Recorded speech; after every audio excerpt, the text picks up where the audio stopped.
pecah pembuluh darah itu nggak bahaya. Kalau yang pecah itu pembuluh darah vena, yang biru ini. Yang dari seluruh tubuh balik ke arah jantung. Yang letaknya di tepi, di bawah kulit umumnya. Nah, yang bahaya itu kalau pecah pembuluh darah arteri, yaitu pembuluh darah yang berasal dari jantung. Karena ketika sobek atau robek itu tekanan dari jantung itu membuat darah itu muncrat tinggi banget.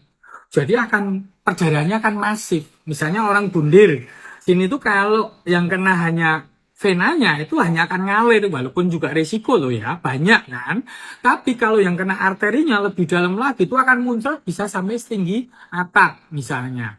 Nah, pecah pembuluh darah itu ketika memar pun juga terjadi. Orang kerokan di punggung yang bentuknya merah seperti sirip ikan itu juga pembuluh darah kapiler yang pecah. Ya dari vena pembuluh darah balik juga.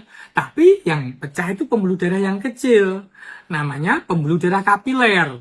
Nah, kalau orang kok diinfus kemudian pecah pembuluh darah, itu juga akan kembali normal lagi.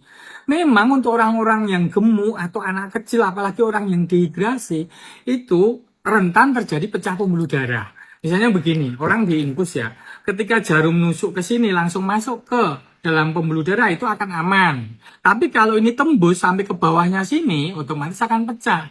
Nah, yang pecah itu akan kembali menjadi normal lagi.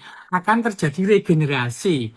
Nah, kalau pada orang gemuk itu, pembuluh darahnya nggak kelihatan. Makanya kita punya alat namanya infrared ya. Infrared itu ketika dipegang gini, baru pembuluh darahnya kelihatan.